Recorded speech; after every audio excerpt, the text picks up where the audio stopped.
ተቀጥራችሁ ምሰሩ ሰው ናችሁ? የቅጥር ስራ አይሆንም። እንዴት ነው የራሴን ስራ መጀመር ምችለው? መቼ ይሁን ቀን ወጥቶልኝ የራሴን ቢዝነስ መጀመር ምችለው የምትሉ አይነት ሰው ናችሁ?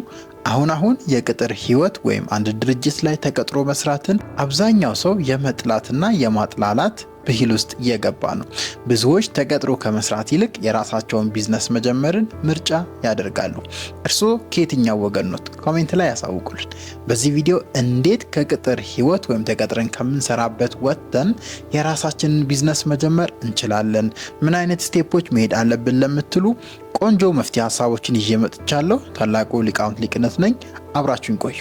ድሮ ሁላችንም እንደምናውቀው ሰዎች ትምህርታቸውን ተምረው በትምህርት ቤት ውስጥ ካለፉ በኋላ አንድ ድርጅት ላይ ተቀጥረው ጥሩ ደሞዝ ተከፋይ መሆን እንደ ህልም እንደ ጥሩ ነገር ይታይ ነበር። አሁን ባለንበት ዘመን ደግሞ በተቃራኒው ሰዎች ከቅጥር ህይወት ይልቅ የራሳቸውን ቢዝነስ መጀመር፣ ትንሽም ብትሆን የራሳቸውን ነገር ራን ማድረግ ላይ ያተኩራሉ። የቅጥር ህይወትን ደግሞ ካለመመቸት ጋር፣ ጊዜ ከማጣት ጋር፣ ለሰው እንደ ባሪያ ከመስራት ጋር፣ ብቻ ከብዙ ነገሮች ጋር ብዙዎች ያገናኙታል። እናንተስ እዚህ ላይ ያላችሁ እይታ ምን ይመስላል? እኔ በበኩሌ የቅጥር ህይወት መጥፎ ነው ብዬ አላምንም። የቅጥር ህይወት የሰው ልጅ በህይወት ፕሮሰስ ውስጥ ማለፍ ያለበት አንዱ መንገድ ነው ብዬ አስባለሁ። ምክንያቱም ተቀጥራችሁ በምትሰሩት ቦታ ብዙ የምትማሯቸው ስኪሎች፣ ብዙ የምትማሯቸው ነገሮች አሉ። እነዛን አካብታችሁ ሞር ወደ ራሳችሁ ቢዝነስ መምጣት ውጤታማ እንድትሆኑ ያግዛችኋል ብዬ አስባለሁ። እንዴት ግን የራሴን ቢዝነስ ልጀምር ብላችሁ እየተጨነቃችሁ ያላችሁ ቅጥር ላይ ያላችሁ ሰዎች ግን እነዚህን 3 ቀለል ያሉ ስቴፖች በመከወን ወደ ራሳችሁ ቢዝነስ መምጣት ትችላላችሁ ብዬ አስባለሁ። እኔም ከቅጥር ህይወት ወደ ራሴ ቢዝነስ የመጣሁበት መንገድ ነውና እስከ መጨረሻው መከታተላችሁን እንዳትረሱ። የመጀመሪያው እንግዲህ እዛው ቅጥር ህይወት ውስጥ ሆናችሁ ምን አይነት ትርፋማ የሆነ ቢዝነስ መስራት ይችላልው ብላችሁ ራሳችሁን መጠየቅ ነው። ስለዚህ ሁሌ መጀመሪያ ያለብን ከመጠየቅ ነው። አሁን ላይ ካለንበት የቅጥር ህይወት ከመውጣታችን በፊት እዛው ላይ ሆነን ማመቻቸት ይኖርብናል። ስለዚህ ምን አይነት ቢዝነስ አይዲያ ብጀምር፣ ምን አይነት ነገሮችን ብሰራ ነው ውጤታማ ሆነው፣ ገበያው ምን ይመስላል ብሎ ራስን ቁጭ ብሎ ወረቀትና እስክሪብቶ ይዞ መጠየቅ፣ ለረጅም ጊዜ ፎከስ አድርጎ ራስ ላይ ፎከስ አድርጎ መጠየቅ በእርግጠኝነት የመጀመሪያው ስቴፕ ነው የሚሆነው። ስለዚህ ምን አይነት ውጤታማ ቢዝነስ መጀመር አለብኝ የሚለውን ስታጠኑ መርሳት የሌሉባችሁ 3 ነገሮች አሉ። የመጀመሪያው ምን አይነት ችግር ልፍታ። በነገራችን ላይ ቢዝነስ ማለት አንድ ሰው የሌላን ሰው ችግር፣ የሌላን ሰው ሸክም ቀለል የሚያደርግበትና በዛው ልክ ገቢ የሚያገኝበት ነገር ነው። ስለዚህ እናንተም የራሴን ቢዝነስ መጀመር ስትሉ መጀመሪያ መለየት ያለባችሁ ምን አይነት ችግር ብፈታ ነው ብዙ ሰውን አገልግዬ የብዙ ሰውን ችግር ፈትቼ ገንዘብ አግኝቼ ህይወቴን መቀየር የምችለው የሚለው ላይ ሞር ማተኮር አለባችሁ። ይሄ ፕሮፊታብል የሆነን አይዲያ ለመለየት መጀመሪያው መጠየቅ ያለባችሁ ጥያቄ ነው።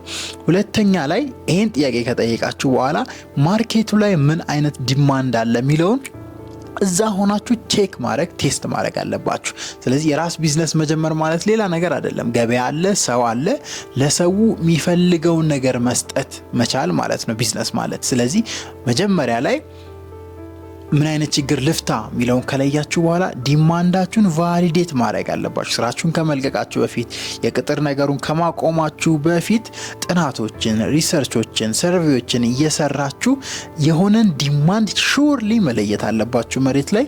ከዛ በመቀጠል ምን አይነት ትርፋማ ቢዝነስ ውስጥ ልግባ የሚለውን ለመለየት 3ኛ ላይ ማድረግ ያለባችሁ ስታርታፕ ኮስታችሁን በተቻለ አቅም ሚኒማም ማድረግ አለባችሁ። ምክንያቱም ሁላችንም እንደምናውቀው የቅጥር ህይወት ላይ የሚከፈለው ብር እዚህ ግባ የሚባል አይደለም። ስለዚህ ከዛ ላይ ሴቭ አድርጋችሁ ከቤተሰብ ተበዳድራችሁ ምናምን ነው የራሳችሁን ቢዝነስ የምትከፍቱት። ስለዚህ ስታርታፑ ሎ መሆኑን ማጣራት አለባችሁ። ስለዚህ ይሄ ኤክስፔንሲቭ የምንላቸው አይነት ቬንቸሮች አሉ አይደል? ውድ እቃ የሚጠይቁ፣ ውድ ማሽን የሚጠይቁ፣ ውድ ነገር ለመጀመር የሚጠይቁ ነገሮችን አቮይድ በማድረግ በሎው ስታርታፕ የምትጀምሩት ደን ጥሩ ዲማንድ ያለው ማርኬቱ በጣም የሚፈልገውና የሆነን ሰው ችግር የምትፈቱበትን 3 እነዚህን አይዲያዎች ላይ በደንብ በማጥናት የመጀመሪያውን ፕሮሰስ መጨረስ ትችላላችሁ። ስለዚህ ፕሮፊታብል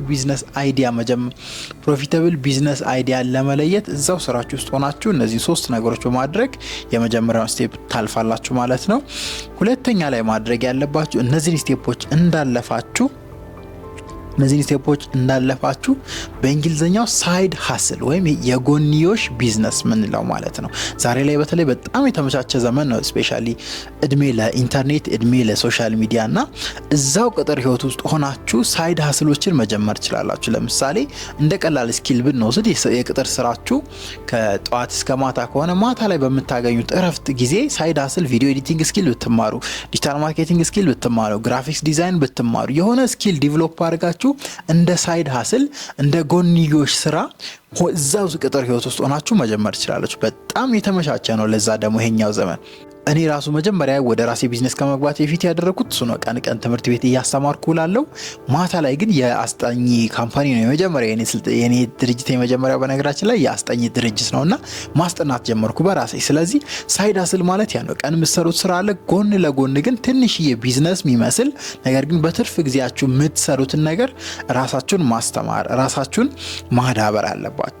ራሳችሁን ማብቃት፣ በዚህ ደረጃ ራሳችሁን ማብቃት አለባችሁ። ይሄን ለማድረግም በደንብ አትኩራችሁ መስራት ያሉባችሁ ኤሪያዎች አሉ። የመጀመሪያው ስፔር ታይም ነው። እንግዲህ ትርፍ ጊዜ የምንለው ትርፍ ጊዜ ባይባልም ያው ከስራ ውጪ ያላችሁን ጊዜ እንዴት መጠቀም እንዳለባችሁ ለሳይድ ሀስል በደንብ መለየትና ማወቅ አለባችሁ። ከዛ በተጨማሪ ሴቭ ማድረግን መለማመድ አለባችሁ።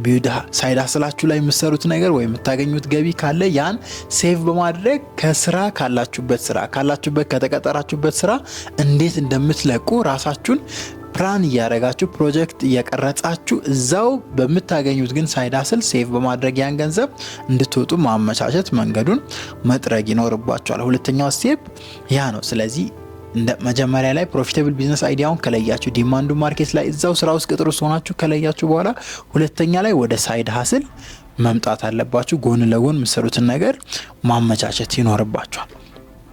ሶስተኛ ላይ ማድረግ ያለባችሁ የራሳችሁን ቢዝነስ ለመጀመር ኤግዚት ስትራቴጂ ይባላል። ወይም እንዴት እንደምትለቁ ስትራቴጂዎችን መቅረጽ አለባችሁ። ስለዚህ ለምሳሌ የቅድሙ ስቴፕ ላይ ያነሳሁት ለምሳሌ ሴቪንግ ሊሆን ይችላል። በዚህ ወር ውስጥ በ6 ወር ውስጥ በአንድ አመት ውስጥ ይህን ያህል ብር ሴቭ አድርጌ ለዚህ የሚሆነኝን ነገር ይዤ ስራዬን ለቃለሁ፣ የራሴን ቢዝነስ ጀምራለሁ። ስትራቴጂክ መሆን አለባችሁ። በደንብ ፕላን አውት አድርጋችሁ ነው መውጣት ወይም መልቀቅ ያለባችሁ። በእነዚህ ቀላል ስቴፖች በደንብ ስትራቴጂ አውጥታችሁ ነው መልቀቅ ያለባቸው። አንዳንዴ ሰዎች የማይሆን ነገር ውስጥ በድፍረትም ሲገቡ እኔም ብዙ ጊዜ አያለሁ። ሪስክ መውሰድ አስፈላጊ ነው አውቃለሁ። ነገር ግን ስትራቴጂክ የሆነ ካልኩሌትድ የሆነ ሪስክ፣ ያው ኢንተርፕረነሮች ይታወቃሉ በዚህ ሪስካቸው ካልኩሌትድ የሆነ ነው። ምን እንደሚደርስባቸው፣ ምን እንደሚያጡ፣ ያሰቡት ነገር በትክክል በፕላኑ ባይሄድ ምን ማድረግ እንዳለባቸው እና የመሳሰሉ ስትራቴጂክ የሆኑ ፕላኒንጎችን በማዘጋጀት ነው ስራ የሚለቀቀው ወደ አዲስ ነገር ውስጥ የሚገባው። አንዳንዴ ሰው በስሜታዊነት ወይም የሆነ ሰው ስላበረታታ ወይም ትንሽ ገንዘብ እጃችሁ ላይ ስለገባ ብቻ አይደለም ስራችሁን ለቃችሁ የራሳችሁን ቢዝነስ መጀመር ያለባችሁ። ስለዚህ ስትራቴጂክ በሆነ ወይ የሴቪንግ ታይም አዘጋጅታችሁ ኤግዚት ፕላን አዘጋጅታችሁ ነው ወደ ራሳችሁ ቢዝነስ መውጣት ያለባችሁ። ከዛ በኋላ የያዛችሁት ስኪል የጀመራችሁት ሳይድ ሀስልን ሞር ፉል ታይም እየሰጣችሁት ቀስ በቀስ ስቴፕ ባይ ስቴፕ ማሳደግ ትችላላችሁ። በዚሁ ላይ ስልጠናዎችን መውሰድ፣ ሰዎችን ማማከር፣ ከናንተ በፊት በዛ ኢንዱስትሪ ላይ ወይም እናንተ ለመጀመር ባሰባችሁት ኢንዱስትሪ ላይ ጥሩ ውጤት ላይ የደረሰን ሰው ሄዶ ማማከር የመሳሰሉ ስቴፖችን እየከወናችሁ ወደ ራሳችሁ ቢዝነስ ስቴፕ ባይ ስቴፕ ትገባላችሁ ማለት ነው። ከዛ በኋላ ስለ ቢዝነስ ማጥናት፣ ስለ ቢዝነስ መማር፣ ትሬኒንጎችን መከታተል የመሳሰሉ ነገሮችን እያደረጋችሁ ቢዝነሳችሁን ወደ ማሳደግ ትሄዳላችሁ። ዛሬ ያካፈልኳችሁ ቀለል ያሉ በቀላሉ የራሳችሁን ቢዝነስ ለመጀመር የሚያግዟችሁ ስቴፖች ናቸው። እነዚህ ቲዎሬቲካል ነገሮች ናቸው። አክት ስታደርጉ መሬት ላይ ስትወርዱ ሪል እውነታውን ስታዩ በጣም ቻሌንጂንግ ሊሆን ይችላል፣ በጣም ከባድ ሊሆን ይችላል።